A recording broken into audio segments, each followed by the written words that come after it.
What's he building in there? What the hell is he building in there? It had taken Enron 16 years to go from about 10 billion of assets to 65 billion of assets. And it took them 24 days to go bankrupt.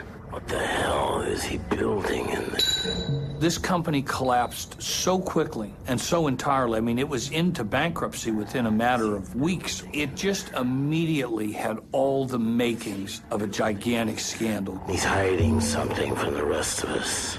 The fatal flaw at Enron, if there is one, you say it was pride. But then it was arrogance, intolerance, greed. So many of them were blinded by the money that they didn't see that they were sinking their own lifeboat. We have a right to know. It just got hungrier and hungrier. Sooner or later, they were doomed to go off that cliff at 90 miles an hour. It's astounding that they got away with it for so long. In reality, Enron was a house of cards. What we didn't know is that the house of cards had been built over a pool of gasoline. It all sort of became smoke and mirrors. Committee will come to order. This is a case of America's largest corporate bankruptcy. The question here is what happened, who was responsible for it happening, and what can we do to prevent this sort of thing from happening again? I think the Enron story is so fascinating because people perceive it as a story that's about numbers, that it's somehow about all these complicated transactions. But in reality, it's a story about people, and it's really a human tragedy.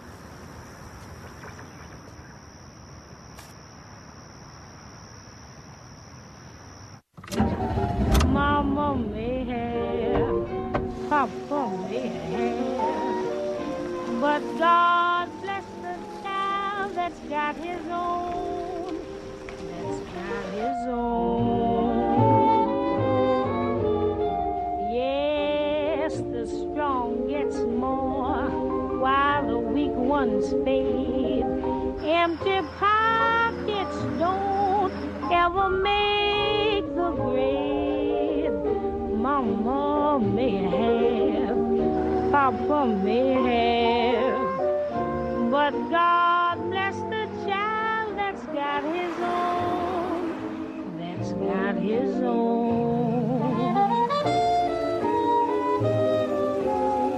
Money, you got lots of friends crowding round the door. When you're gone and spending ends. On this date at 2:23 a.m., Sugarland Police discovered John C. Baxter located inside his vehicle with an apparent gunshot wound to the head. At this time, there has been a suicide note located. Sort of any indication whether this was related to Enron's bankruptcy? We do know that he was an Enron employee, but as far as any other indications of why he committed suicide, no, we do not.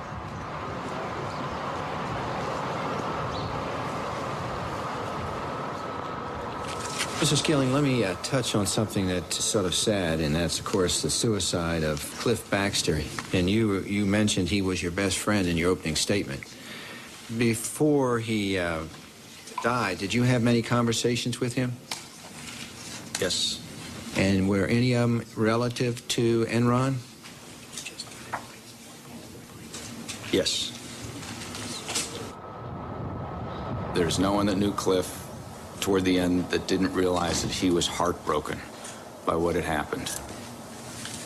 And Cliff came over to my house, and he said, they're calling us child molesters. He says that will never wash off.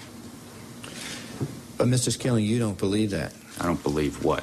You don't believe that the press and everybody calling Cliff Baxter or yourself or anybody on the board of directors denigrating or tainting you, you don't think it's accurate. It's what you're saying to us here today. I do not believe, I did not do anything wrong that was not in the interest, and all the time that I worked for Enron Corporation, that was in the interest of the shareholders of the company. Ultimately, who was responsible for the downfall of Enron? Only a few years ago, Enron was the nation's 7th largest corporation, valued at almost $70 billion. Pundits praised the company as a new business model. This trading floor was manned by America's best and brightest, charting the futures of energy and power. And high above each with a private staircase, Ken Lay and Jeff Skilling had built their own plush staterooms. They were known as the smartest guys in the room, captains of a ship too powerful to ever go down. In the Titanic, the captain went down with the ship. In Enron, it looks to me like the captain first gave himself and some friends a bonus, then lowered himself and the top folks down in the lifeboat, and then hollered up and said, by the way, everything's going to be just fine. Like Skilling, Ken Lay said he hadn't done anything wrong. Work with you real quick with CNN. Really not this morning. Thank you. Beyond the financial issues, some suspected a political conspiracy. Enron had been the largest corporate contributor to the first presidential campaign of George W. Bush. This is not a political issue. It is a business issue. You know, Enron had made contributions to a lot of people around Washington, D.C. And if they came to this administration looking for help, they didn't find any. To say no help here is like I did not have political relations with that man, Mr. Lay. What about the fact that George W. Bush calls Ken Lay Kenny Boy? That's my nickname for my husband, which he overheard. So it wasn't original with the president? Certainly wasn't. According to published reports, your husband earned about $300 million in compensation and stocks from Enron over the last 4 years. What happened to all that money? It's gone. It's gone. There's nothing left. Box, Bill. This is the shredded evidence that we got that came out of Enron. We very quickly determined that the insiders had sold off $1 billion of their stock in the preceding several months. Did you convert stock worth $66 million? I don't know, but I don't Would that have be the records surprising with to me. you to learn that you did that? No, that would not be surprising. Mr. Fasto got only $30 million in stock proceeds from Enron, but he took another $30 million out with his side deals. I think there was just an immediate sense of outrage at Lay and Skilling and Fastow when people realized how much they had profited and how completely artificial the appearance of this company had been. News of shredding at Enron raised more questions. What answers were lost in the torn documents? 20,000 employees had lost their jobs. $2 billion in pensions and retirement funds had disappeared. Was Enron the work of a few bad men or the dark shadow of the American dream?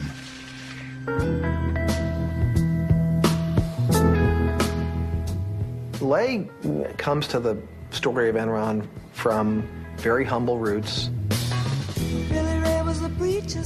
My father was a Baptist minister, and he was ordained a Baptist minister while I was very young, probably 2 or 3 years old. Ken Lay was a Baptist preacher's son in a family that had been poor all its life. And he, throughout his life, worked several jobs as a kid, and clearly had in mind that things could be better and wanted things to be better and had a huge ambition to make wealth for himself. He told a story later about sitting on a tractor dreaming about the world of business and how different it could be from the way things were for him and his family. Lay was a PhD in economics, and he became very early on a real apostle for deregulation. He was way ahead of the curve on this.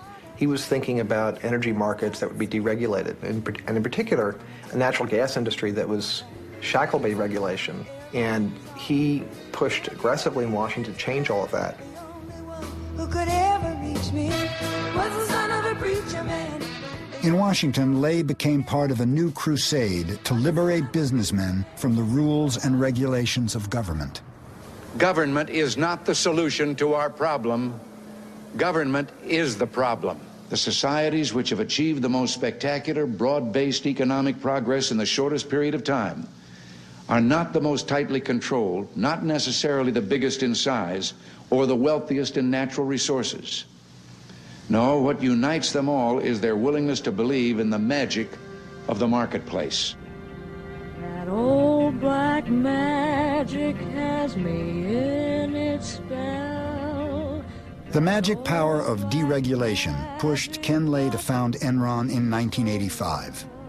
Through a merger of vast networks of natural gas pipelines, Lay thought Enron would be poised to take advantage of the government's decision to let gas prices float with the currents of the market. Ken Lay had a view of deregulation from the standpoint of all the money that he thought could be made. Ken Lay wasn't alone. A couple of Texas oilmen shared his views on how to get government out of the energy business. I think they could sort of understand each other. It was, professional courtesy between a sidewinder and a timber rattlesnake. Lay was closer to the father, but while he was governor of Texas, George W. Bush was only too happy to make phone calls for Ken Lay. This absolutely has no precedent. This is by far and away the most important major relationship of a presidential family with a single corporation in American history. When Rich Kinder, one of Enron's executives, left the company, Lay arranged for a video Valentine. Rich, I've been asked to think of one thing I could say to you on your departure from Enron, and it'd be this. Don't leave Texas. Rich, you have been fantastic to the Bush family. I don't think anybody did more than you did to support George. And of course, at this stage in my life, and Barbara's too, that's what really matters, your family and your friends.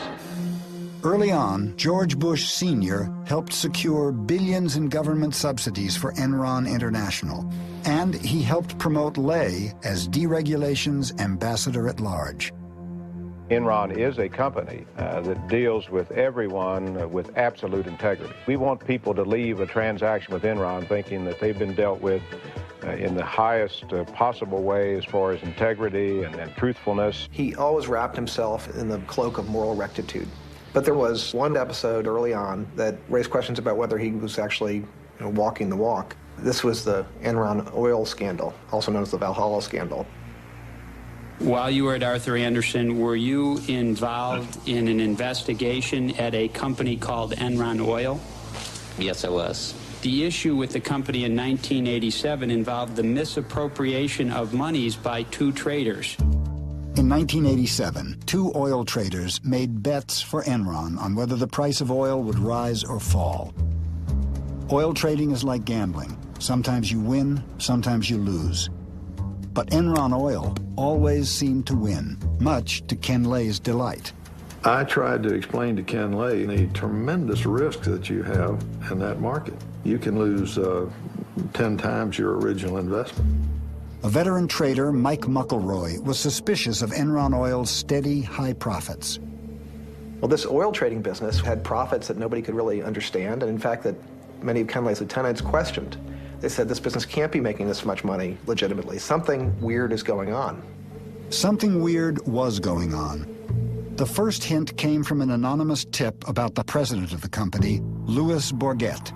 Bourget had taken some $3+ million of corporate funds and put it in a personal account of his.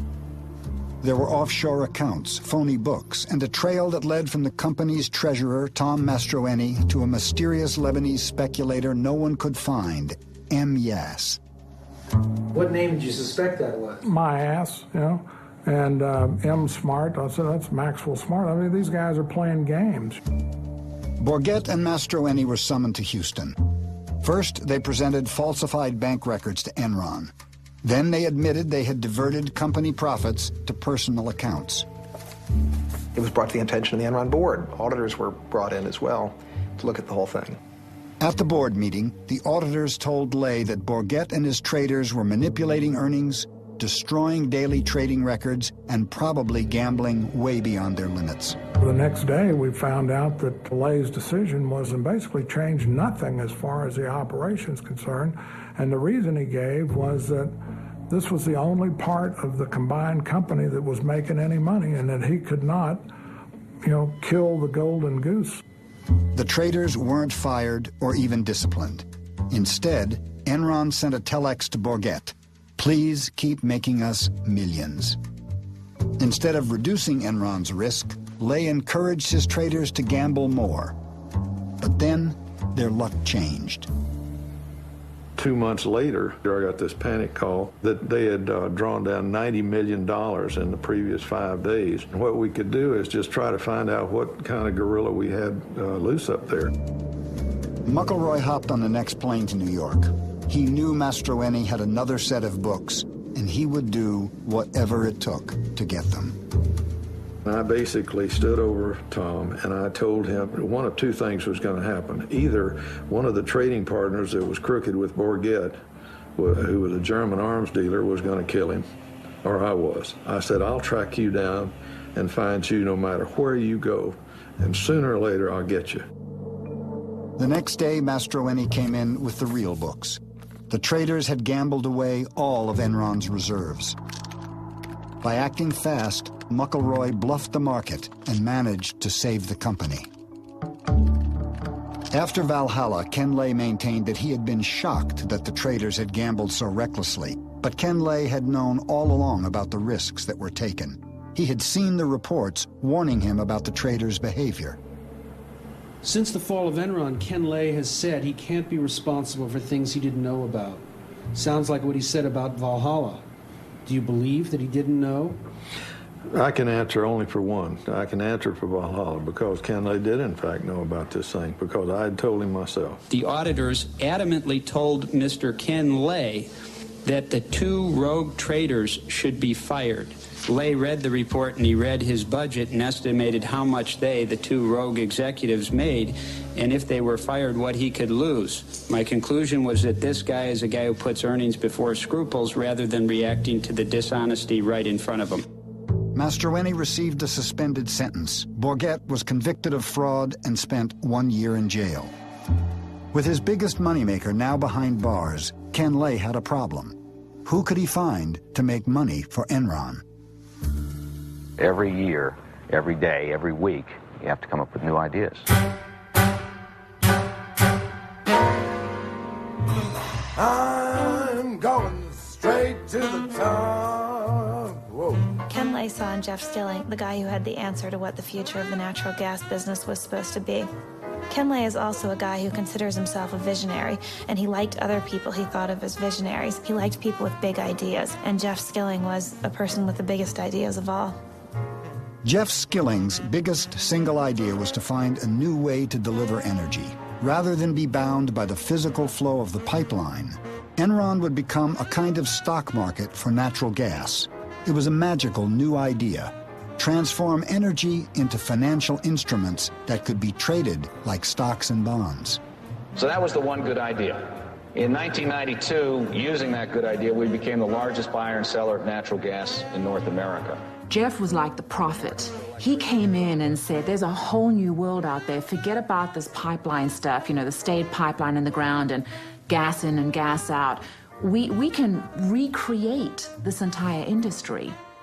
An attorney from Vinson & Elkins, Amanda Martin was one of the first executives hired by Jeff Skilling and became part of his inner circle.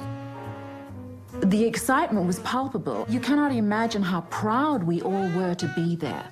And then, of course, we had a leader who imbued us with a sense of confidence that if we were smart, anything could be accomplished. And then the bottom line, we began to make money. And that in and of itself was a reaffirmation that this could be big.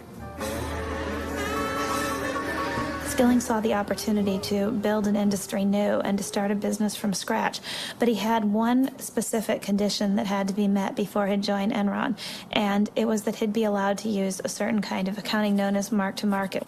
Arthur Andersen signed off and the SEC approved it. I remember walking in and going, what's going on? And Causey and everybody, I mean, everyone was so excited, and in came the champagne, and we'd got mark-to-market accounting treatment. And I often think about how clear my memory was about that event. And that was the beginning of a major cog in the downfall, ultimately, of Enron. Mark-to-market accounting allowed Enron to book potential future profits on the very day a deal was signed. No matter how little cash actually came in the door, to the outside world, Enron's profits could be whatever Enron said they were. Very subjective. And very It left it open to manipulation. And they were saying that we're going to sell power out of this power plant in 10 years for X dollars per kilowatt. And there was no way anybody could prove that they could do it. Well, hey, good Rich, morning. how are you? Finally, good great, to see you. Jeff. Yeah. Good Morning, to see Rich. Todd. Sit down. We've been working hard on this, and we've really pulled out all the stops. Look what we got. Origination. We did $20 million last year. We think we can do $120 million this year. Trading. We did $10 million last year. We think we can do 64 this year. This is the key. We're going to move from mark-to-market accounting to something I call HFV, hypothetical future value accounting. Whoa! If we do that, we can add a gazillion dollars to the bottom line. Whoa, Jeff! All right, that sounds fantastic. Oh, Jeff, thank you. That's just superb performance. And you're going to go far, my boy. Probably president of the company one day. You think so? I think. He really believed that the idea was everything, and that when you came up with an idea, you should be able to book the profits from that idea right away. Because otherwise, some lesser man was taking the profits from the idea that some greater man had come up with in the past. When Jeff Skilling applied to Harvard Business School, the professor asked him if he was smart. He replied, "I'm fucking smart." One of his favorite books was The Selfish Gene, about the ways human nature is steered by greed and competition in the service of passing on our genes.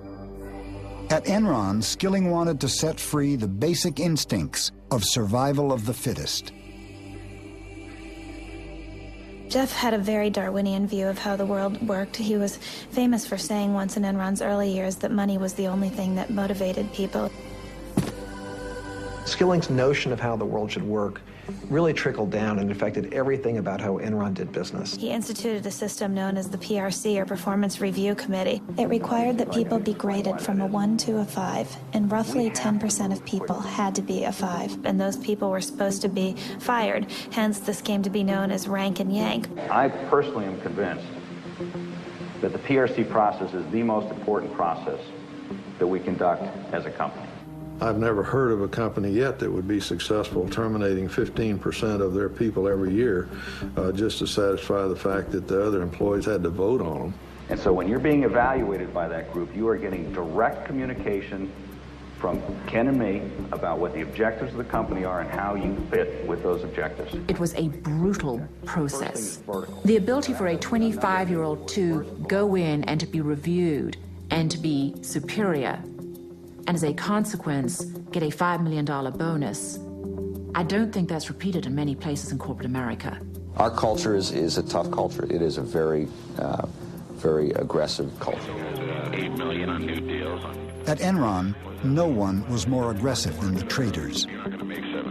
If I'm on the way to my boss's office to argue about my compensation, and if I step on somebody's throat on the way, that doubles it, well, I'll stomp on the guy's throat. You know, that's how people work. On the trading side, we got to be the biggest, baddest house in town.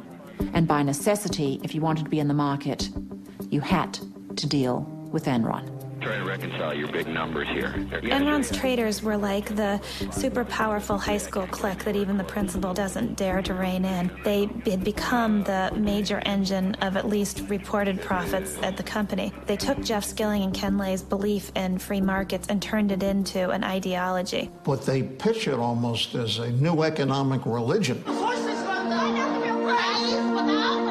Enron Online will change the markets for many, many commodities. It is creating an open, transparent marketplace that replaces the dark, blind system that existed.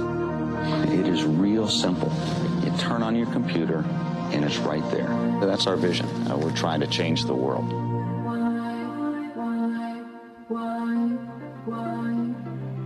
I think Jeff Skilling had a desperate need to believe that Enron was a success. I think he identified with Enron. He proclaimed at one point, "I am Enron."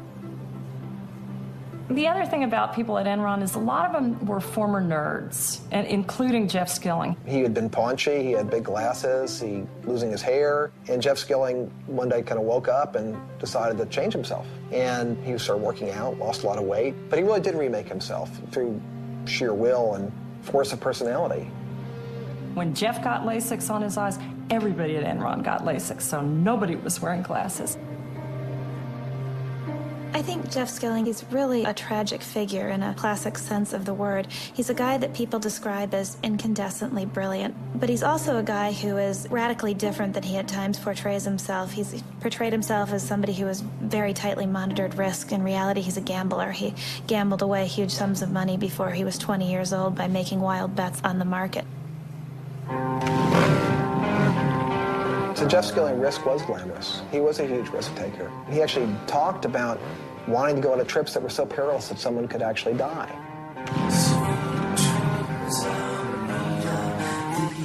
This manifests itself in trips that Jeff Skilling led for a small group of friends and customers.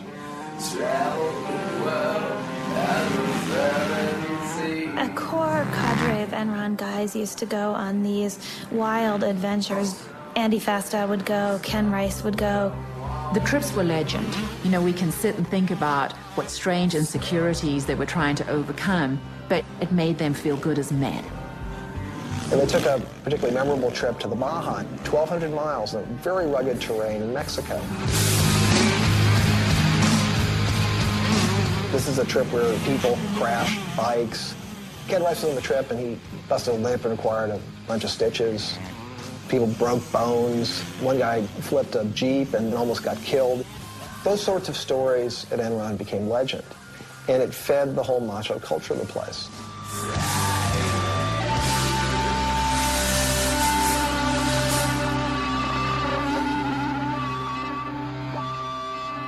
Jeff Skilling had a way of describing people that he liked. He said, I like guys with spikes. He liked somebody with something extreme about them.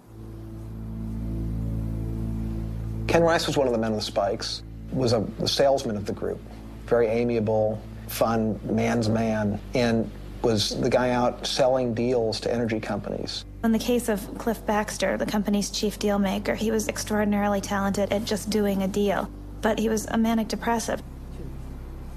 Baxter was a very bright guy, very blunt, would tell Skilling whatever he thought, was closest to Skilling personally than anyone else at the company. There was a guy named Lou Pye, who was a key Skilling lieutenant, helped build the trading business in the early years, went on to run Enron's doomed effort called Enron Energy Services. What was the job of EES as you ran it? It was to sell energy services to end users, industrial end users. Lou Pye is the guy that Skilling tapped to run the EES business because this was so important to the company and to Skilling's future. He called Lou Pye my ICBM. And Lou Pye dispatched his enemies with incredible skill. And if that meant leaving bodies behind him, Skilling was certainly fine about that. Not feeling anything. Lou Pye was kind of a mysterious figure. He's kind of like the invisible CEO. For a while, he was located on the 7th floor, and there was this long office, and it was all glass and closed, and you would walk by there, and it was just almost all the time it was empty. Details didn't interest Lou Pye. Only two things seemed to motivate Pye: money and a peculiar fascination with strippers.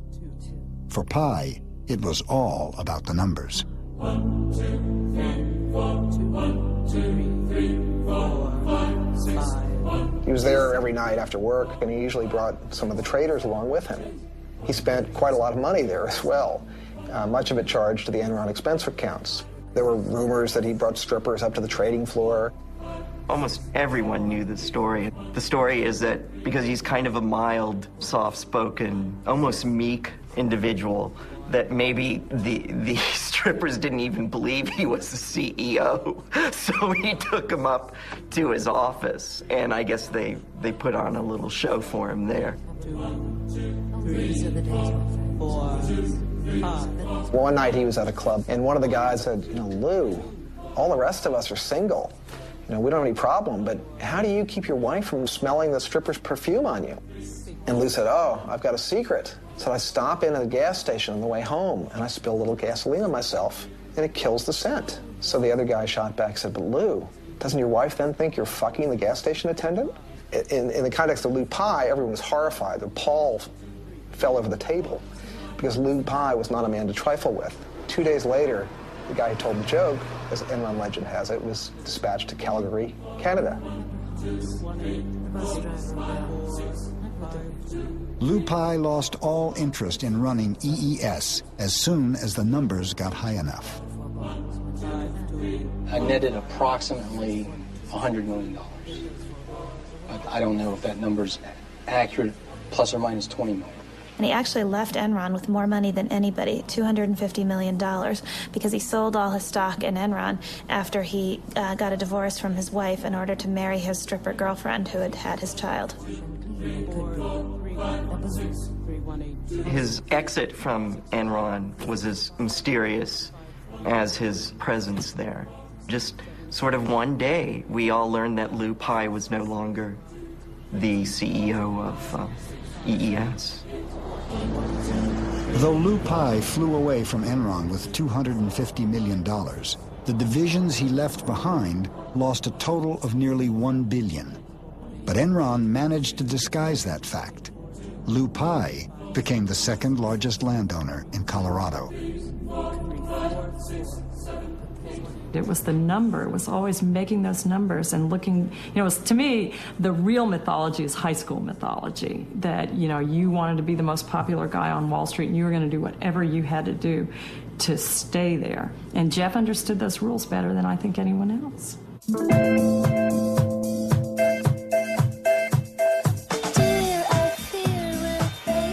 Americans are making a lot of money in stocks. The stock market soared to near record highs yesterday. The stock market continued its bull run Thursday. The Dow rose at nearly 61 points. Even the person with very little disposable income all of a sudden began to play in the stock market because nobody could fail, because stock prices were just going up and up and up. Another day, another record. And the internet and technology stocks just going wild. Gained more than 100 points to close at 7,895.81, the highest finish ever. It was a time where we had the biggest bull market in the history of the world. Ken Lay was right there acting as a cheerleader. Obviously, our stock has been doing very well. I think there's a fairly good chance we could see this stock price double again over the next year to 18 months.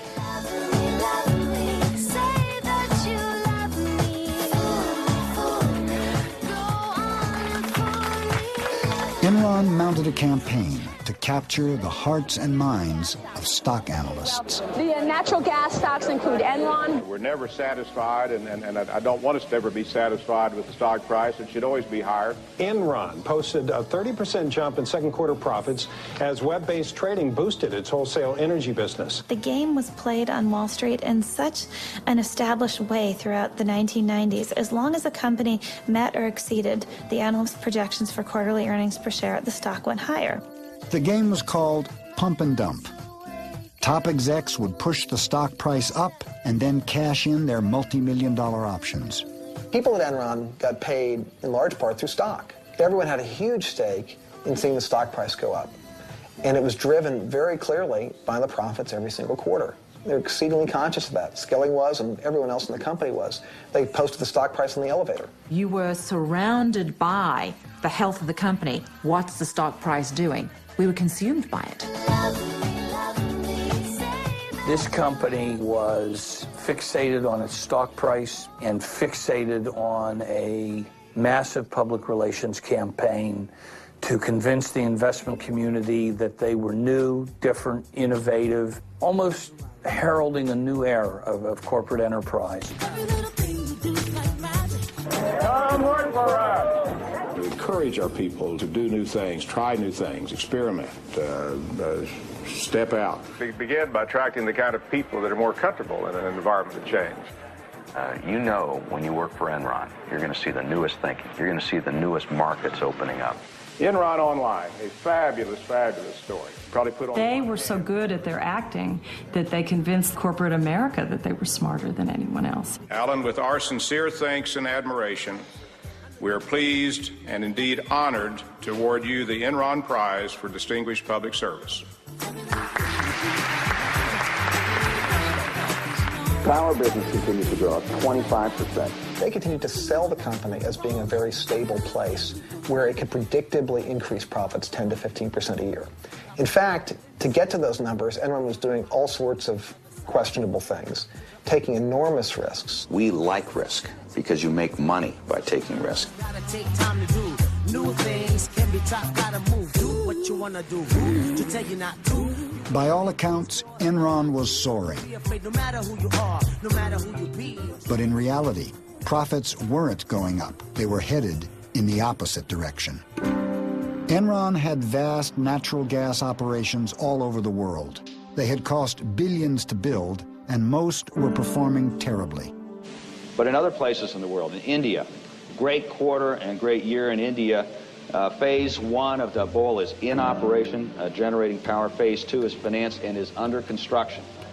My experience indicated there were certain places that you assiduously stayed away from, and one of them, as an example, was India. They built this power plant in India. Nobody else would do that at the time. They were terrified of investing in India. Enron did it, and did it in a big way. But Enron had failed to see something basic. India couldn't afford to pay for the power Enron's plant produced. Now, Dabhol is a ruin. Though it lost $1 billion on the project, Enron paid out multi-million-dollar bonuses to executives based on imaginary profits that never arrived. Where was the real money going to come from? Of course, the pressure was enormous. You had to come up with the next idea that would break through. Failure was not an option. A flurry of buyouts in the corporate world. The biggest, Enron, announcing a buyout of Portland General. The merger with PGE put Enron in the electricity business, and Portland General's position on the West Coast gave Enron access to the newly deregulated market of California. The merger, we think, it uniquely positions us to ultimately become the largest marketer of electricity and natural gas at both the wholesale and retail level nationwide. What brought all this on was with deregulation. They said that we would not survive unless we joined forces. Enron, I'd never heard of them until they were going to buy us. They slid in here, and when they purchased PGE, all the PGE stock became Enron. Just went through, stamped every one of them. I looked around me, and all the guys that were buying all this Enron, they were doubling their money. And that whole time since then, I put the maximum I could into my 401 and savings. Portland General, again, good earnings and cash flow. It's what they call in Wall Street a trust me story. People that had been gas pipeline workers that for decades kept all their money in the company because they thought it was as traditional and safe an investment as it had always been, and it wasn't anything close to that. Should we invest all of our 401k in Enron stock? Absolutely. Don't you guys agree?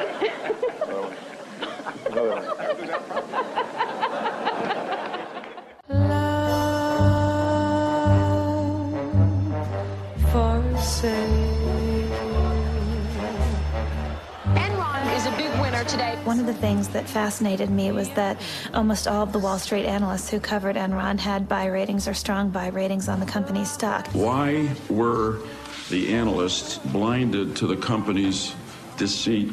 We relied on the information that was available at the time. I trusted the integrity of the company's certified financial statements and the representations of the company's management. And we've been absolutely upfront with the analysts. Jeff Skilling was the critical component in creating the Enron illusion.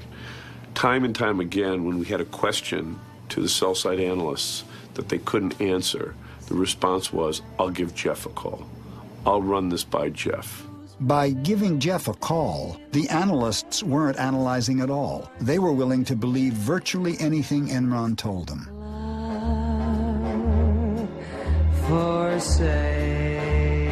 Most of the analysts right now have a target price on us from $100 to $115 a share. Any analyst who didn't buy the company line became an enemy of Enron. Enron's CFO, Andy Fastow, had his eye on John Olson, one of the only analysts skeptical of the Enron story. Enron loved analyst strong buy recommendations. Merrill was informed by Fastow, either you get somebody who is on board with us and has a strong buy recommendation and loves us at the same time, or we don't do any business with you. I knew that my days were numbered. This is an abuse. Merrill Lynch fired John Olson. Soon after, Fastow rewarded the bank with 2 investment banking jobs worth $50 million. Analysts were routinely getting large bonuses from the investment banking departments to bring in investment banking deals. Once that happens, never was heard a discouraging word. While Enron's stock kept rising, its businesses kept losing money. Looking at the soaring stocks of the dot-coms, Skilling decided to take Enron into cyberspace. We're now in the process of seeing if we can create a bandwidth trading market. Enron is using its knowledge of trading gas to barter other forms of energy, even space on the information superhighway called bandwidth. Ken Rice has worked at Enron for 20 years. Enron has found a way to stay ahead of the curve. From 7 p.m. to 7 a.m., we're paying for bandwidth that we are not using. Why? Why? One of our themes around here is to always be asking why. Why something's done a certain way or why it's not done a different way. There's our market. Why can't we sell the bandwidth to other companies? Make it a commodity, like a pork belly.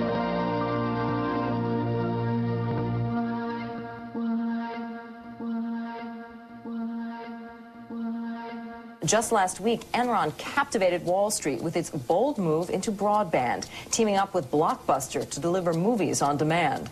It was like being at a religious cult meeting. People started jumping up from their seats with their cell phones and their BlackBerries, running out to the halls to call their bosses. One analyst summed up his recommendation to investors in one word: wow. Enron's stock soared 34% in 2 days. And you can tell from the response in the stock market that they like the strategy. It makes sense. They announced that they had developed the technology. It would be in test markets by the end of the year. And the technology works. The quality is great, and the customers like it, so we've made a lot of progress. The truth was that Enron was just struggling with the technology for video on demand. The technology didn't work, and the deal with Blockbuster soon collapsed. But with the magic of mark-to-market, Enron used future projections to book $53 million in earnings on a deal that didn't make a penny. By the end of the year 2000, Enron was running out of ways to make the broadband business look successful. They'd tried every trick in the bag to try to create the illusion of a business where there was none, and the people who were working there were getting increasingly desperate. The executives started selling their stock. By Enron's collapse, Ken Rice had sold $53 million. Ken Lay had sold $300 million. Cliff Baxter, $35 million. Jeff Skilling, $200 million. As the fraud is perpetuated, all the various lies and artifices begin to convince the ringmaster, if you will, himself, that it's this own bizarre reality. And in fact, the fraud is the reality. The perception is the reality. And as long as you can keep the perception going on, it really isn't a fraud. You spoke about bandwidth trading. What about weather options or futures? How is that market developing? Yeah, we have a market in weather. When Enron announced its latest plan to trade weather, people wondered whether it was good science or science fiction. Do the weather guys get punished here if the weather is wrong? I mean, they're predicting. Do you have any whip marks on your back there, Mike? Well, unfortunately, that's a good call. Jeff, as time went on, had a harder time admitting things were wrong. And I have to believe that, you know, when the lights went out at night, he knew what was coming.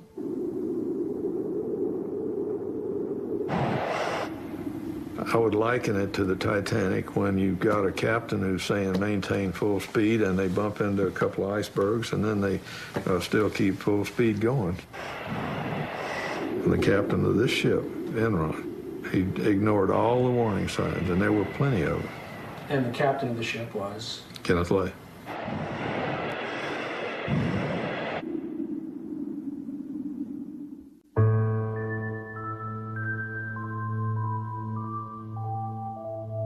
One of the bloodiest days in Wall Street history. Shares plummeted 31%. Tech stocks led Friday's fierce sell-off. This is really a great wake-up call. Millions of nervous investors following the huge drop on Friday. The Dow Jones... Enron was especially a big deal by the end of the year 2000 because by then most internet companies had already begun to fall and everybody on Wall Street was looking for the next big thing. And here you had Enron, which appeared to be this shining star of a new economy company. Its stock price went up 90% in the year 2000 and had gone up over 50% the year before that. It was an it stock on Wall Street, one of those companies that can seemingly do no wrong. We were the poster child for the new economy. We had this culture that had a lot of focus on reminding us how good we were. And as that culture emerged, then we get to Fortune magazine telling us we were the most innovative corporation in America. Then we really began to feel good about ourselves. Well, you all did it again.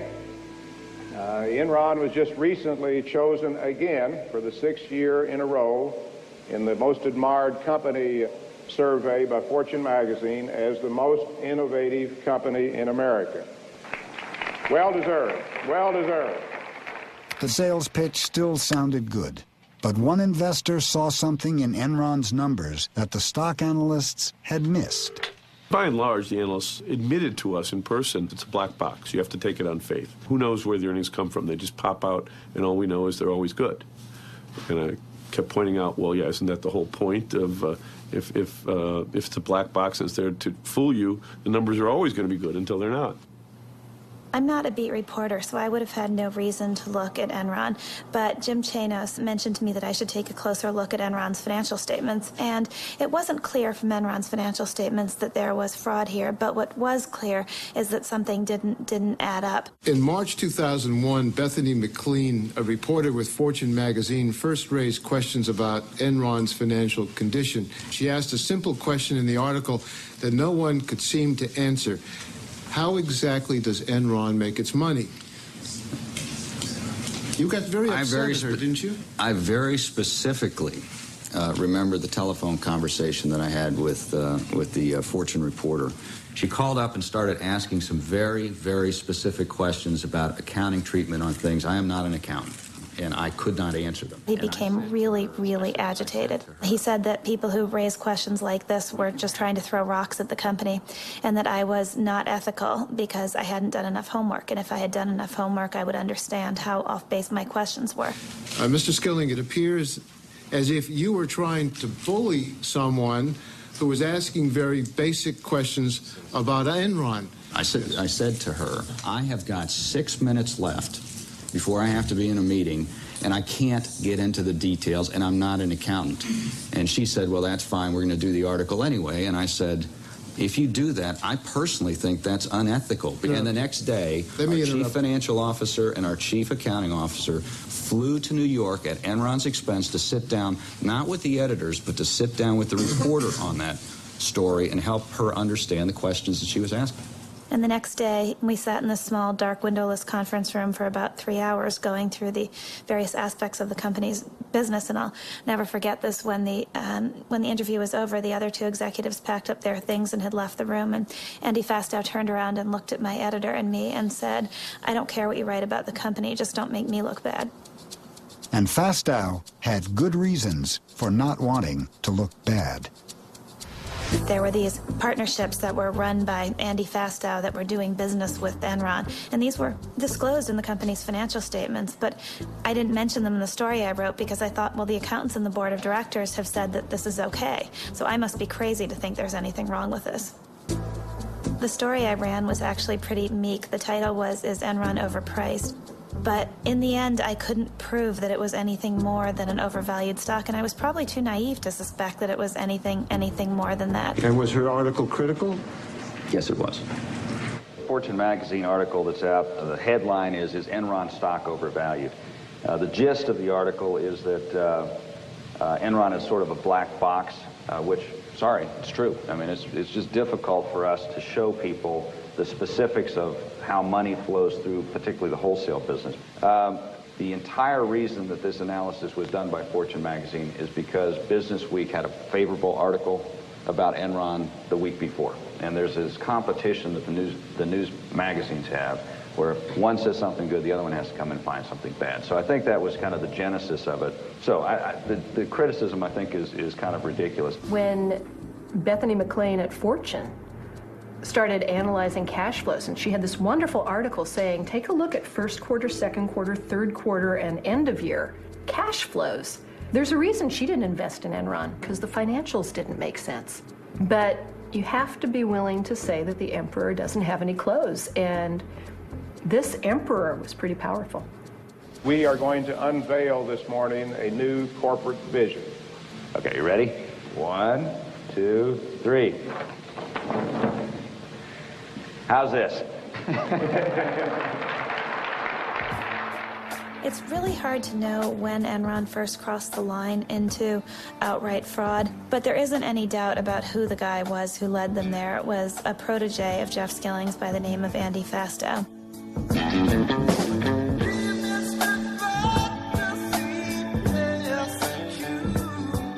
Andy Fastow was Enron's chief financial officer.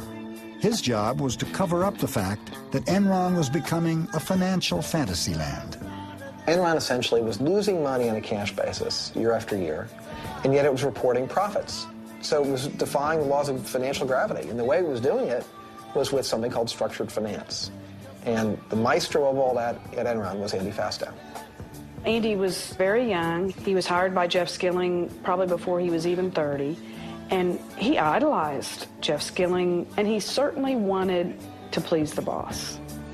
To please the boss, Fastow had to figure out a way to keep the stock price up by hiding the fact that Enron was $30 billion in debt. People pressured by the need to keep the stock price up begin to cheat a little bit, but then the next quarter comes along and you have to cheat a little more to do the new cheating to make up for the old cheating. And before long, you've created a momentum that now you can't stop. Fastow created hundreds of special companies to perform a magic trick, prop up Enron's stock by making its debt disappear. To outside investors, it looked like cash was coming in the door. In fact, Enron was just stashing its debt in Fastow's companies where investors couldn't see it. It was black magic. It really was. You were pulling some rabbits out of a hat.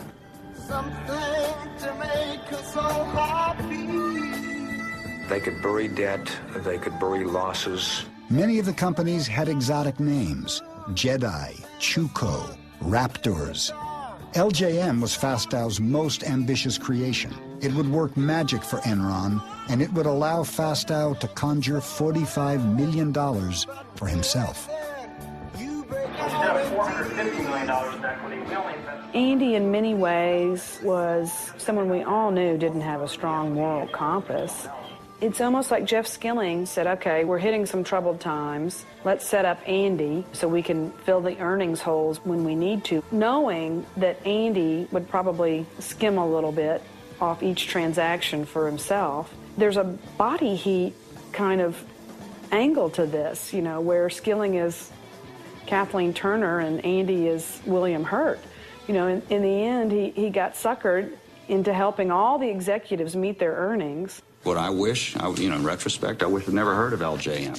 Is it your contention that you knew of it and it was appropriate? Arthur Anderson and our lawyers had taken a very hard look at this structure and they believed it was appropriate. But if the theory is that Fastow went rogue somewhere deep in the jungles of Enron and was the sole agent of the apocalypse, I just don't buy it.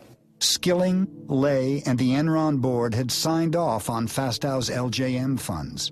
They saw the benefits of letting Fastow do deals with himself. It is in Enron's best interest because Enron needs the capital, number one. In a secret videotape that surfaced after the bankruptcy, Fastow can be seen selling LJM to a group of Merrill Lynch bankers. He pitches them on the benefits of investing in a fund that only buys assets from Enron. Remember, I'm not selling the assets to myself. They own the assets, they're selling them to LJM too. Fastow knew what kind of deal he was offering as Enron's CFO. He could guarantee profits for LJM. Yeah, I think this is an extraordinary opportunity. He has a sort of Cheshire cat grin on his face as he talks about all the ways that the fund is going to profit. And he talks about the informational advantages that he's going to have in his dual role as Enron's CFO and as the head of these funds. Special arrangement. There is never any question that I will be on both sides of the transaction. I will always be on the LJM side of the transaction. He was general partner of LJM while at the same time being CFO of Enron. Now, that's a whole nother ball of wax when you want to talk about that conflict of interest because, no human being should be put in a situation where, every single transaction they decide whether they're looking after Enron's best interests or their limited partners because this LJM partnership existed solely to do business with Enron. You would expect Andy, as Chief Financial Officer of Enron, is banked, so to speak. And as a result, there are 5 or 6 of the name brand banks who have stepped up and said they'll commit to this. Commit they did, and why not? Fastow was letting them gamble with Enron's chips. Fastow was using Enron stock as collateral for a lot of these things. They were betting their own company on the transactions. With a prospect of returns that would exceed 2,000%, 96 individual bankers invested in LJM, and America's major banks put up as much as $25 million each. It's sort of a who's who of Wall Street. J.P. Morgan Chase, CS First Boston, Citibank, Merrill Lynch, Deutsche Bank. These are some of the premier investment banks in the world. It's hard for us to poke holes in this good thing. It's just amazing how skilled Enron and Andy Fastow were at working Wall Street, playing on Wall Street's greed in order to get money out of them. To quote Lenin, they were the investment bankers' useful idiots. As disturbing as Enron's own misconduct is the growing evidence that leading U.S. financial institutions not only took part in Enron's deceptive practices, but at times designed, advanced, and profited from them. The Enron fraud is the story of synergistic corruption. There are supposed to be checks and balances in the system. The lawyers are supposed to say no. The accountants are supposed to say no. The bankers are supposed to say no, but no one who was supposed to say no said no. They all took their share of the money from the fraud and put it in their pockets. Enron paid its advisors well. In 2001, the accounting firm Arthur Andersen received $1 million a week. Enron's law firm, Vinson & Elkins, did nearly as well. Everyone had their hand out at the table. They were all being paid, and as long as Enron continued, they received their fees. They were a part of the process. So it's hard now to say, oh, we didn't know anything. Had we known then what we know now about Enron's practices, we would not have engaged in these transactions with Enron. The facts that we now have come to light about Enron, however, were not known at the time. I believe that the Citigroup professionals involved with these transactions acted in good faith. I'd like you here to look at one Citi email, Exhibit 333I. The email trail here is all too lurid. Oh, for instance, one email I remember where the banker writes, Enron loves these deals. They produce cash, but they don't have to show the debt on the balance sheet. Now, a high school student can figure out that the banks were all knowing participants in this wrongdoing. Merrill Lynch assisted Enron in cooking its books by pretending to purchase an existing Enron asset when it was really engaged in a loan. The accounting sham involved the sale of an interest in 3 Nigerian barges. Nigeria is a long way from Manhattan, yet for some reason toward the end of the fourth quarter in 1999, Merrill Lynch suddenly decided to buy 3 Nigerian power barges from Enron. Nigerian power barges have nothing to do with Merrill Lynch's business. It was a blatantly illegal transaction. It was just taking the barges, getting them off Enron's books, having Merrill Lynch, if you will, warehouse them for 5 months, and then buying them back. Mr. Martin, you've testified here today that there was no guarantee, and you said that under oath. Here's a document saying that the head of your whole division here was going to confirm that understanding.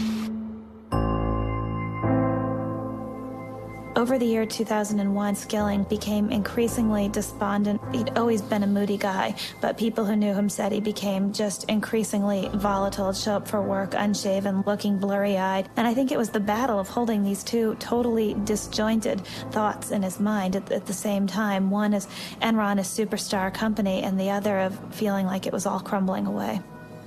The first cracks in Skilling's public image appeared in a conference call with analysts in April 2001. And then Jeff Skilling took questions. And about midway through the session, there was a questioner who was sort of aggressively wondering out loud why it was that Enron as a financial services company, in effect, could not release a balance sheet with its earnings statement like most financial institutions do. You're the only financial institution that can't produce a balance sheet or a cash flow statement with their earnings. Well, thank you very much. We appreciate it. Appreciate it. Asshole. And then quite audibly, you could hear Skilling say, asshole. And then he said, asshole. As I understand, you call him an asshole. And this just caused unbelievable amounts of consternation all across Wall Street because people thought a Fortune 500 CEO losing it like this, publicly calling an investor an asshole. If I could go back and redo things, I would not now have used the term that I used. Mark Palmer, Enron's chief PR guy, even ran a note up to Skilling telling him to apologize, and he just took the piece of paper and tucked it under the pile of papers on his desk. And afterwards, Enron's traders, who had erupted in cheers when Skilling called this guy an asshole, made him a sign. There was a play off Enron's motto, Ask Why, and the sign said, Ask Why, asshole. My personal feeling was that Jeff looked at the numbers, and he knew that we were in a massive hole. It was the only time, but I saw him truly, truly worried about keeping the stock price up. And he just kept saying to me, I don't know what the hell I'm going to do. The broadband business was in complete meltdown. And there were all sorts of other problems that Jeff Skilling, as the company's chief operating officer, was wrestling with. In the middle of all of this, Ken Lay walks into Jeff Skilling's office holding up fabric swatches for the new G5 $45 million corporate jet he wanted to buy. And he said to Jeff, asked a very important question, which of these cabin configurations do you like best, Jeff? While Ken Lay was stressing over the corporate jet, EES was headed for a crash landing. Facing $500 million in losses, Lou Pye's top lieutenant, Tom White, wondered how EES could show a profit by the end of the quarter. One of the things that was always a strange occurrence at Enron was for weeks before a quarterly report, we would be under the impression that we weren't going to make our numbers. But then somehow, miraculously, we always made the numbers and then some. But then a question was asked to Tom White, how is it that we made the numbers? And his answer was one word, California.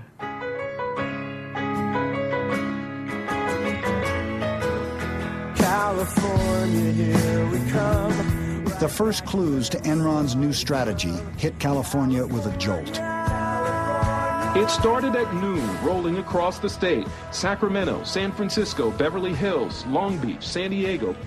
26,000 miles of California power lines, enough to circle the earth.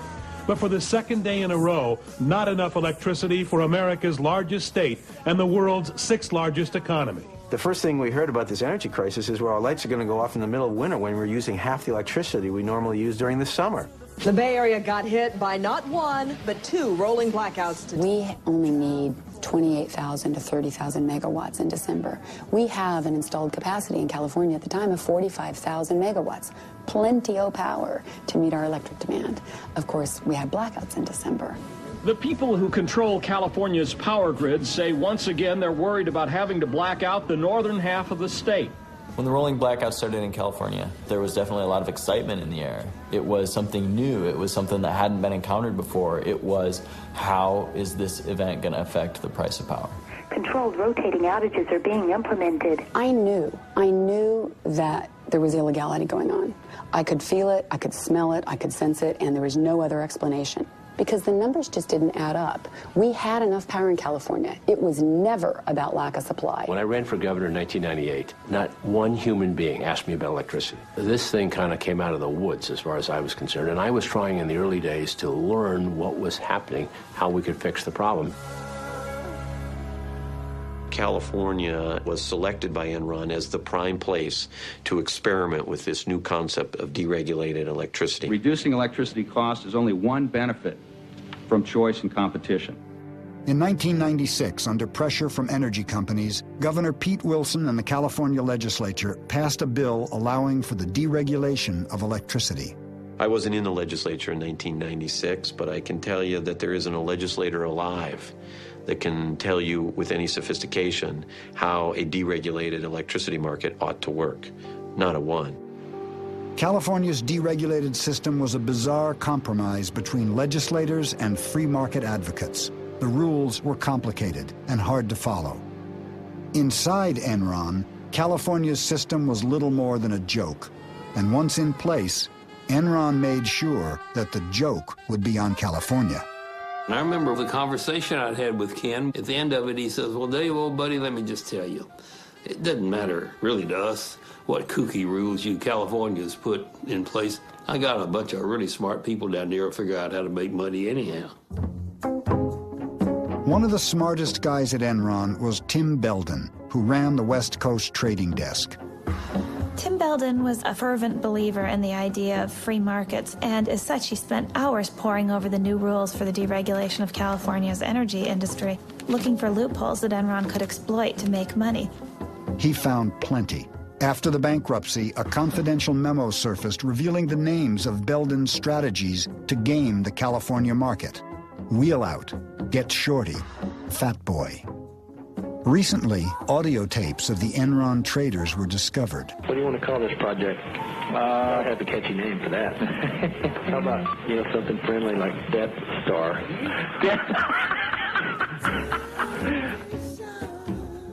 The tapes revealed Enron's contempt for any values except one, making money.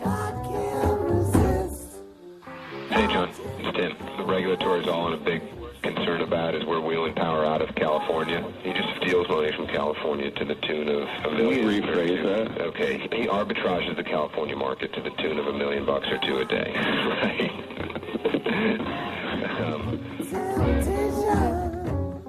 An arbitrage opportunity has been defined to me as any opportunity to make abnormal profit. So an abnormal profit would be returns above and beyond the norm. I was told that a good trader is a creative trader, and a creative trader is a trader that can find arbitrage opportunities.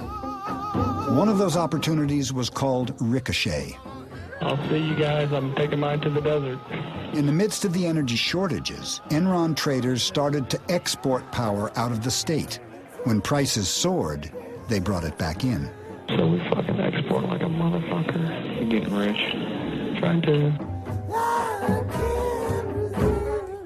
Traders would stay after a 12-hour shift and pore over maps of the Western energy grid. What are the permutations and combinations of ways to move power around the West?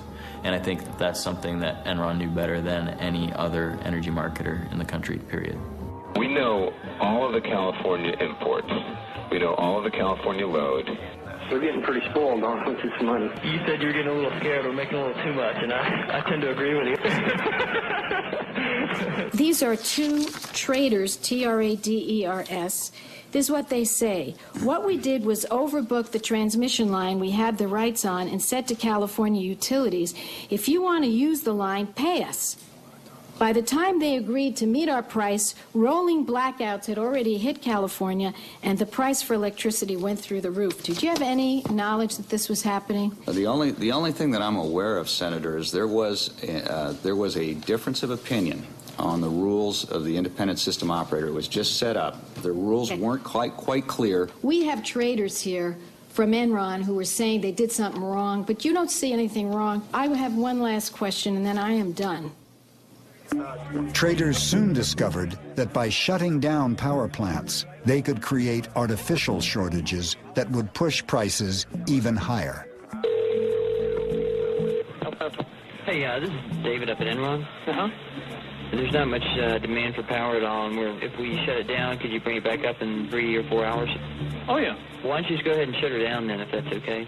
Okay. When you see 2 or 3 energy companies with 30-35% of their entire capacity down for maintenance on a single day, and as a result, the price of electricity skyrocketing 300 or 400%, and then a week later someone else does it up in Northern California, you begin to believe something's not smelling right here. I want you guys to get a little creative, and come up with a reason to go down. Like a forced outage type thing. Right. Those guys, at the flip of a switch, could just yank the California economy on its leash whenever they wanted to, and they did it, and they did it, and they did it, and they made so much money. The heart of it is that an industry that went for 100 years, from the days of Edison, built the best electrical system in the world, sold the power at reasonable prices to consumers, and was very reliable, was all of a sudden turned into a casino. These strategies made some money for Enron, but the real money was made by betting that the price of energy would go up. It did, and the West Coast traders made nearly $2 billion for Enron. There's nothing wrong with the capitalism. There's nothing wrong with the free enterprise. You can't treat electricity like you treat oranges. It's the lifeblood of the society. It can't be stored. You can't turn these people loose and let them just have a, quote, free market, because a free market is goddamn expensive to customers. There would be ample supply available at the right fucking price. Oh, sure there would. It wasn't just Enron. Every company traded according to the rules that California put up there. And we're in the future of Enron.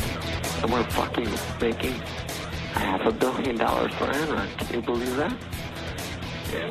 We'll definitely retire by we're 30. We're talking about a commodity that normally trades in the $35 to $45 range. High prices are when it gets in the 50s. Or $1,000. Prices aren't going to stay at $1,000 forever. It weeds out the weak people in the market now. Get rid of them, and you know what? The people who are strong stick around. The Enron traders never seem to step back and say, wait, is what we're doing ethical? Is it in our best long-term interests? Does it help us if we totally rape California? Does that advance our goals of nationwide deregulation? Instead, they sought out every loophole they could in order to profit from California's misery. Temperatures in California are hitting higher than 100 degrees, fueling wildfires and fears that California's strained power grid could once again near collapse. What's happening? There's a fire under the core line. It's derated from 45 to 2100. Burn, baby, burn. That's a beautiful thing. I was never comfortable on the trading floor at Enron. And if I had questions, I didn't ask them because I didn't want to know the answer. I didn't want confirmed what I suspected might be true. That what I was doing was, in fact, unseemly, or was at least unethical, if not worse. Why did the traders do what they did? Was it their multi-million-dollar bonuses? Or had Enron found a way to exploit the darker side of human behavior? In the early 60s, Stanley Milgram tried to figure out what characteristics there were of evil people. Was there an evil strain, or could normal people do really bad things? And so he set up this experiment. In the experiment, he had an actor playing an experimental subject and a real experimental subject. You want to step right in here, learner, and have a seat there? They went into this room, and he had an experimenter say, and we're going to see if mild electric shocks will help people memorize lists. Incorrect. You'll now get a shock of 75 volts. Oh. Soft hair. He kind of did some yelling in there. The Milgram experiment has a lot to say about Enron, because I think people lost their sense of morality. Like Milgram, once you accepted the idea that behaving inhumanely was okay, you could do anything. And the shocks increased with the number of mistakes that they made. I can't stand the pain. Let me out of here. Can't stand it. I'm not going to kill that man there. The subject, the real subject, is begging the scientist-looking person to stop too, and the scientist only says, the experiment requires that you continue. Please continue. Go on, please. You accept all the responsibility? The responsibility is mine, correct. Please go on. In a way, Skilling was almost like the guy telling those people below him that it was okay to up the power. 420 volts. California's electric utilities may have to pull the plug on millions of customers. It's the fucking coolest thing I've done in a long time. Yeah, holy fuck, yeah. You gotta love the West. Oh. 435 volts. During the height of Wednesday's blackout, fire crews had to free people trapped in elevators. All the money you guys stole from those poor grandmothers of California? Yeah, Grandma Millie, man. But she's the one who couldn't figure out how to fucking vote on the butterfly ballot. Now she wants her fucking money back for all the power you charged right up her ass. 450 volts. Yeah, they're out there having fun in the warm California Southern. We must continue. Go on, please. You're going to keep giving what, 450 volts every shot now? That's correct. Continue. It's kind of hard to say, well, we should be, we shouldn't do this even though it's allowed because, that's what we do. Right. The best thing that could happen is fucking an earthquake, let that thing float out to the Pacific and put them on fucking candles. 450 volts. Milgram's discovery was disturbing. 50% of the subjects were willing to shock to the death, so long as the commands came from a seemingly legitimate source. Yeah, they're out there having fun in the warm California Southern. Tonight I'm declaring a state of emergency in California to give the state the authority and the resources to keep the lights on in California. The governor, who's been basically capitulating to the demands of the energy companies and the utility companies, needs to put his foot down. We wanted the governor to send in the state police or the National Guard to seize control of the power plants and put them back online. And I thought we didn't have to take over every plant. We really only had to take over one, because then they would know he meant it. I'm going to get the $9 billion back that Enron, Dynergy, and Reliant stole from us and get it back to you. Despite what the people in California think, Enron's making money despite California, not because of California. The year-long energy crisis would cost the state of California $30 billion. The markets in California are the most regulated markets in North America today. And that's what's causing the problem.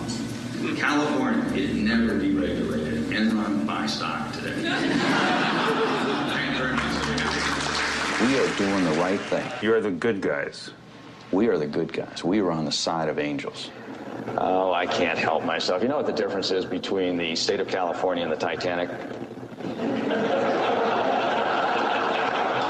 And this is being webcast. I know I'm going to regret this. At least when the Titanic went down, the lights were on.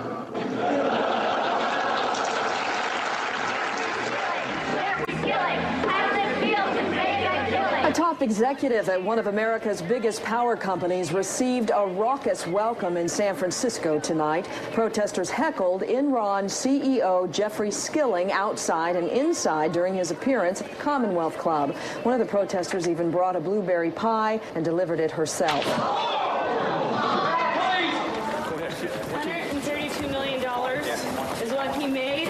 We have a 50% hike in utility rates. Consumers in California are angry, and they should be. And if we had anything to do with this, then we are the stupidest people in the world. I work for an organization. Every day people call saying they can't pay their electricity bills. Millions of dollars off in California. When the tidal wave of public anger started to grow, Ken Lay flew out here and convened a meeting of friends, and I guess he had a little more foresight than we did. He invited Arnold Schwarzenegger, brought them together at the Peninsula Hotel, and had a lunch meeting. The notes from that meeting really still have never surfaced, but we know that Ken Lay's pitch was, we've got to stay the course with deregulation, and the market will correct itself and everything will turn out fine. Now, at the time, we didn't understand really why he was so concerned, but now we do. The fact is that Ken Lay was out here because he understood that Enron itself was a house of cards, and if deregulation were to collapse, that Enron itself would collapse. But Ken Lay had a trump card. In the midst of the energy crisis, his friend George W. Bush became president. I, George Walker Bush, do solemnly swear. I, George Walker Bush, do solemnly swear. Ken Lay is going to be Secretary of Energy? Get out of here. No. How great would that be for all the players in the market? It'd be great. I'd love to see Ken Lay be Secretary of Energy. Ken Lay did have easy access to the Bush administration. On April 17th, he met with Vice President Dick Cheney and strongly argued against the imposition of federal price caps in California. We're doing everything we can to help in California on a short-term basis. There's not a lot you can do. You can't manufacture kilowatts in the West Wing of the White House. We're fighting with both hands tied behind our back. We no longer have the power to stop this. If the federal government doesn't help us, we're a dead duck. At the time, Gray Davis was a likely candidate to run for president. Ken Lay knew that might give his friend George Bush a political reason to oppose California's appeals for federal price controls. They know full well my administration's belief that price controls will not solve the problem. His view was that the federal government really shouldn't get involved. This is California's problem. And I'm saying, with all due respect, Mr. President, our law said the federal government regulates this. So it is your problem. And you make appointments to the Federal Energy Regulatory Commission. So we had a polite but spirited discussion on that. And he says, I just can't be of help to you on that. As I said from the very beginning of my administration, we'll work to help California in any way we can. And the best way we can is to be good citizens. FERC, the federal agency which regulates energy in America, refused to intervene.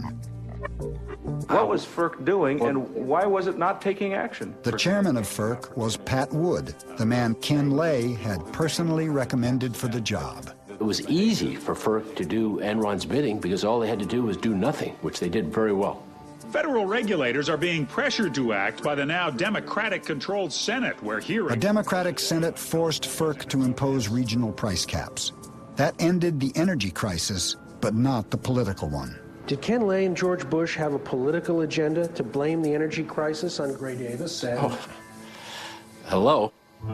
It's one of those only in California stories. The state's unpopular governor, Gray Davis, beset by an ailing economy and a $38 billion budget deficit, faces possible recall. And rumored as a possible replacement for Davis, movie star Arnold Schwarzenegger. The Terminator? We'll see whether he's back or not. Gray Davis has terminated opportunities, and now it's time we terminate Gray Davis.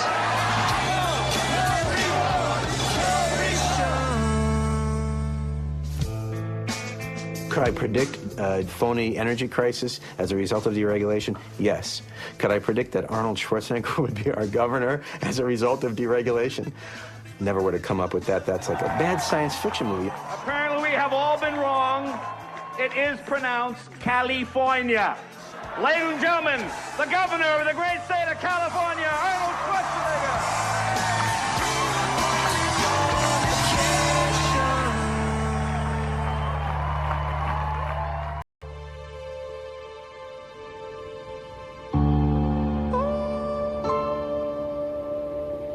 We could just hear rumbles all the way up and down Main Street here and all throughout the city that things were very difficult at Enron. One guy who a year before had come to me and said, I'm working for Enron, I was very excited, but within a year was waking up every night with nightmares. I've got no life left, and I feel like I'm being consumed by this company.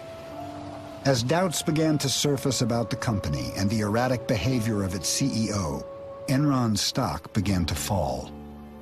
I remember one of the most poignant meetings I'd ever had with Jeff. I had left Enron, and I had come over to talk about whether or not I would return to Enron. I said, Jeff, you've got a real problem. The traders, they will cut your throat if they think it will get them to the trough sooner. Jeff was silent.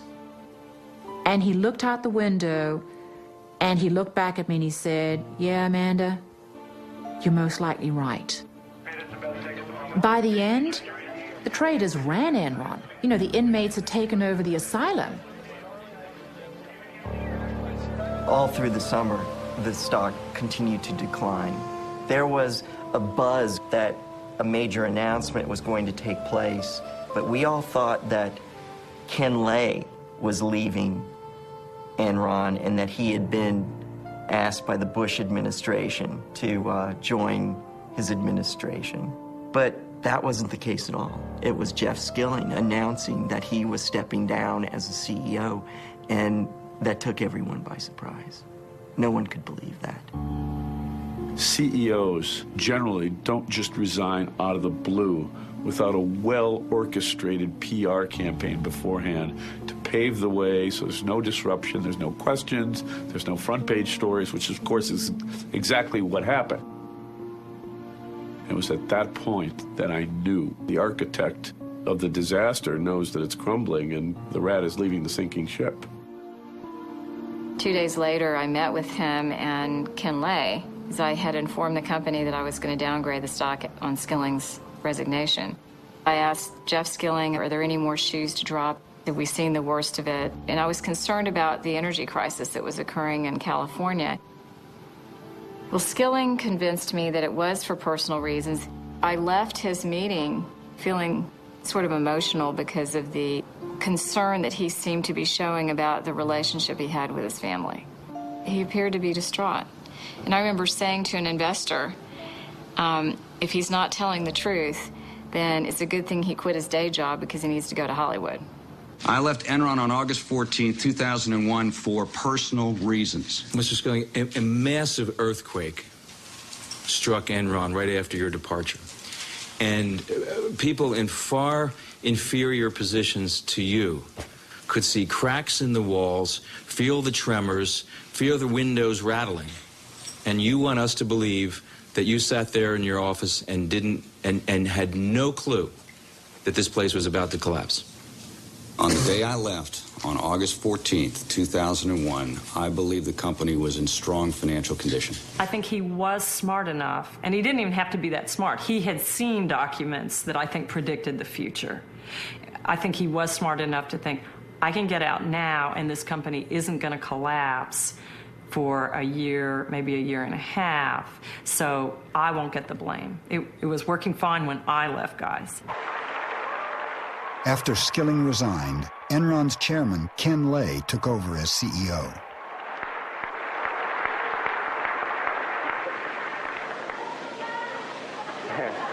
Boy, I didn't expect that.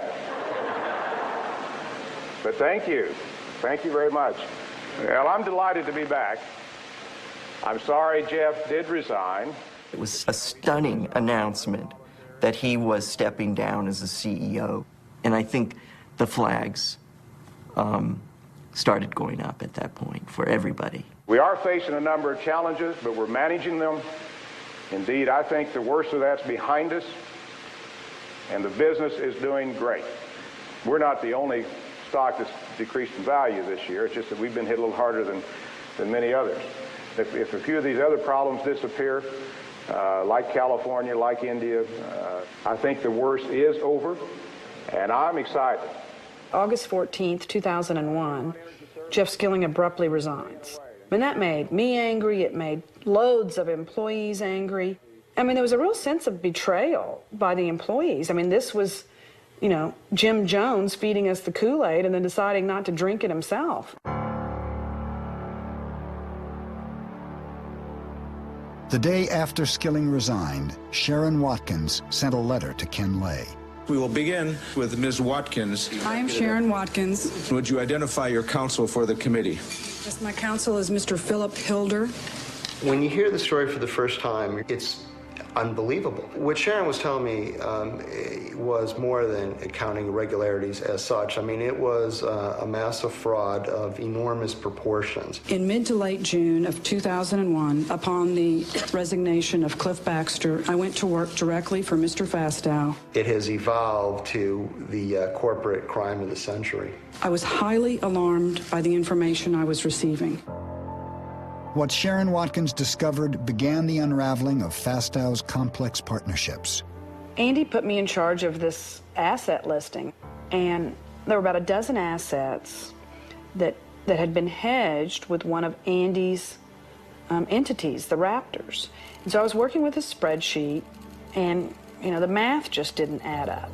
It didn't make sense to me. I mean, accounting doesn't get that creative. You know, I couldn't believe that Arthur Andersen had signed off on it. I couldn't believe that so many people were going along. Behind Fastow's partnerships were enormous guarantees of Enron's stock. Fastow had gambled Enron's future on the hope that its stock would never fall.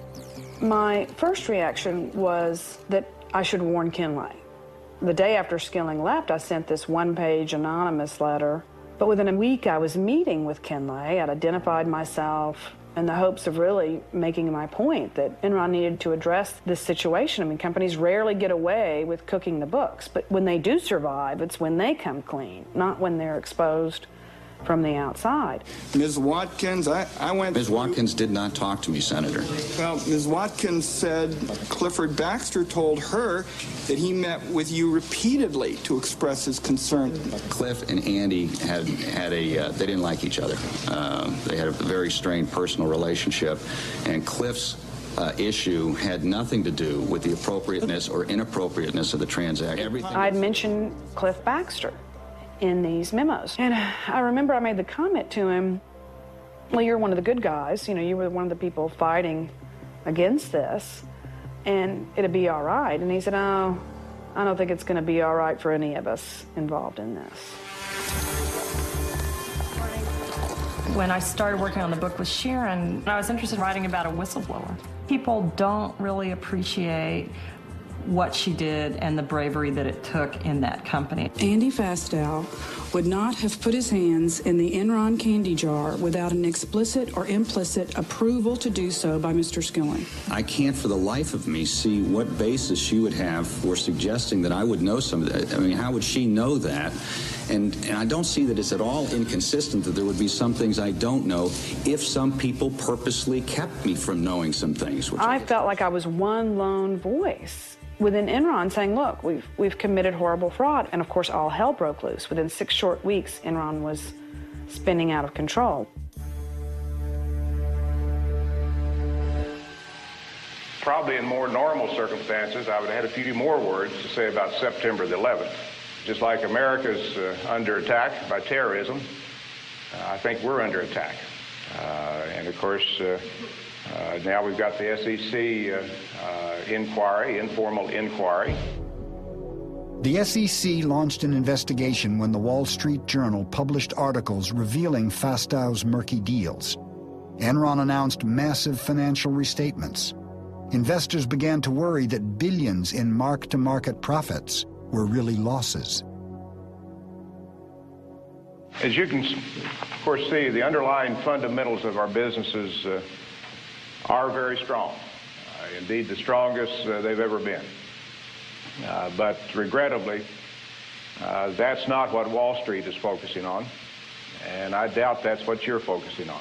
This inquiry will take a lot of time on the part of our accountants and lawyers and others, but it will finally put these issues to rest. At the very moment Ken Lay was talking to employees, only a few blocks away, Enron's accounting firm, Arthur Andersen, had begun destroying its Enron files. On October 23rd, Andersen shredded more than 1 ton of paper. Despite the rumors, despite the speculation, the company is doing well, both financially and operationally. He was making all kinds of statements, reassuring employees, and not just employees, reassuring investors. We have no accounting irregularities. The company's in the best shape it's ever been in. Now, from the standpoint of Enron stock, we're going to bring it back. We're going to bring it back. All right, we're down to questions. And I've got a few up here. I would like to know if you are on crack. If so, that would explain a lot. If not, you may want to start because it's going to be a long time before we trust you again. It certainly wasn't clear to anyone at Enron, much less anyone outside of Enron. It wasn't really clear what was going on or what was going to happen. I know this is there's a lot of speculation about Andy's involvement. I and the board are also sure that Andy has operated in the most ethical and appropriate manner possible. The next day, Andy Fastow was fired when the Enron board discovered that he had made more than $45 million from his LJN partnerships. Question, Mr. Fastow, is how could you believe that your actions were in any way consistent with your fiduciary duties to Enron and its shareholders or with common sense notions of corporate ethics and propriety? How do you answer, sir? Mr. Chairman, on the advice of my counsel, I respectfully decline to answer the questions based on the protection afforded me under the United States Constitution. Andy, in many ways, I think he was set up as the fall guy. All of the Enron executives were saying, there's your man, Andy Fastow, he's the crook. You know, he's the one that stole from Enron, stole from LJM. He's the one that cooked the books. Go after him. I've thought about this and thought about this, and it couldn't have just been a few executives at Enron that made this happen. If you think of the banks involved, Chase, Morgan, Citibank, the billions in loans, Arthur Anderson. What about Vincent and Elkins, the lawyers that represented us? There had to have been complicity across the board because it was all too easy. All too easy.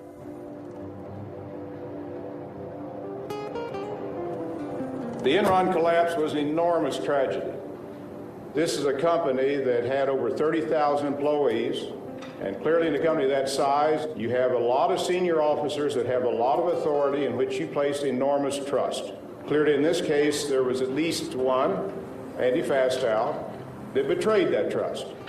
To the extent that I did not know what he was doing, that he obviously didn't share with me what he was doing, then indeed I cannot take responsibility for what he did. I never heard him say I take responsibility for a thing. It sounded to me like the wonderful movie Chicago.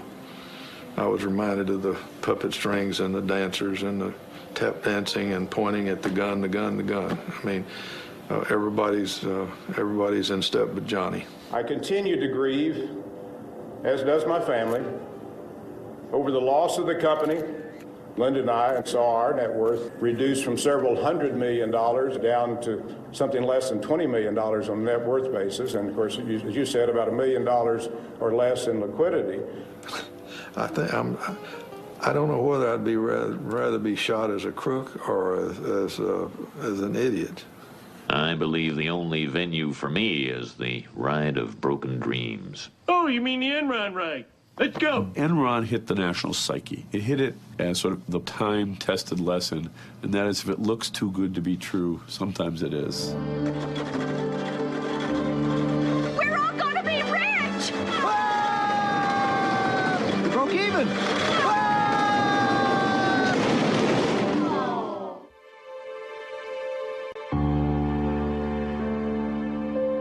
It is my belief that Enron's failure was due to a classic run on the bank. Don't look now, but there's something funny going on over there at the bank, George. I've never really seen one, but that's got all the earmarks of being a run.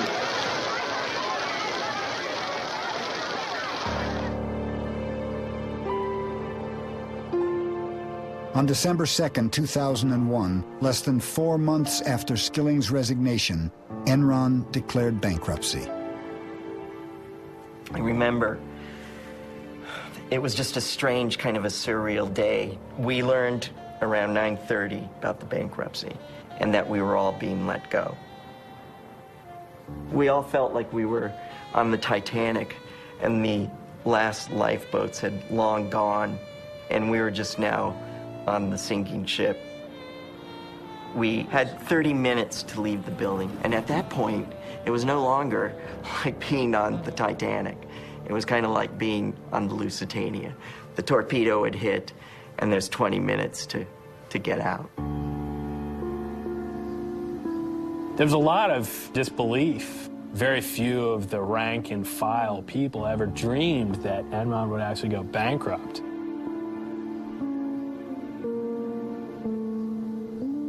And then all of a sudden it was like a ghost town.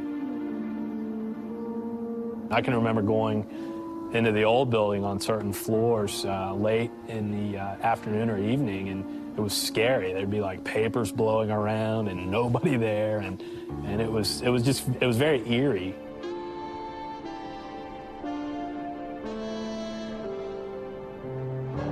Mr. Skilling, your opening statement was extremely compassionate to the employees. And I want to show you a tape, and I believe we have it ready to go. Listen to this. Should we invest all of our 401k in Enron stock? Absolutely. Don't you guys agree? Why is it that you had begun unloading your stock pretty heavily before that date, and yet led the employees to think they should keep buying stock? Ms. Senator, I have been a major shareholder in Enron Corporation, and you can take the videotape to mean what you want it to mean. I was a supporter of Enron Corporation. You know what happened to those people. They lost everything. I feel terrible about what happened to the employees. Well, at one time, things were really rosy for us, and we all had some really nice-looking 401ks and pensions, but it peaked, and then it just started going down and went lower and lower and lower. At the peak, I had about $348,000, and I sold it all for $1,200. Was what I got for it when it was done. While Enron's stock was plummeting, the retirement accounts of Enron's rank-and-file workers were frozen. We were frozen out of our accounts. It was right about $32, I believe. And over that time, from when it was frozen to when it opened up, I think it went down to $9. And we could not access it. And what came out later that was so bad was the fact that Ken Lay and Skilling and all the top people were moving their money then. But we couldn't. The insiders had sold off $1 billion of their stock. Compare that to the lineman who worked for a state-owned utility company for most of his life, put away money each month, and what's he have to show at the end of the day for his years of hard and decent labor? He gets a big goose egg. And Pi is out in Hawaii somewhere with $350 million in the bank. That's wrong.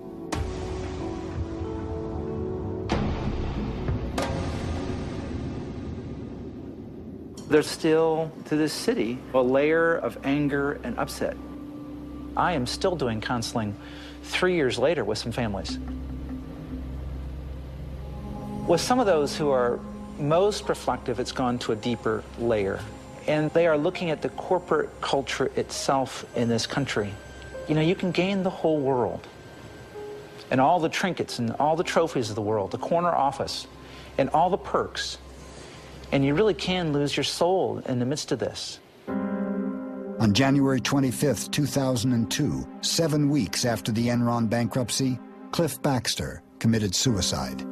With the media hounding him because he was mentioned in my memos, and the fact that he had been sued civilly because he'd cashed in for about $30 million worth of stock, I guess it all came crashing down on him. I think Cliff's suicide note tells it all. You know, where there was once great pride, now there is none.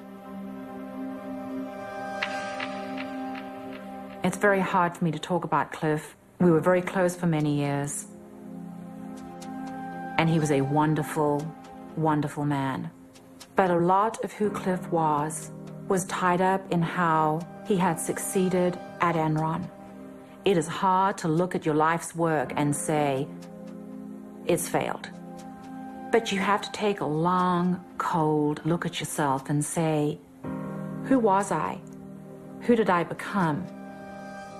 And realize that you may have seen your shadow. Andy Fastow pled guilty to conspiracy to commit wire fraud. He agreed to forfeit $23 million in assets.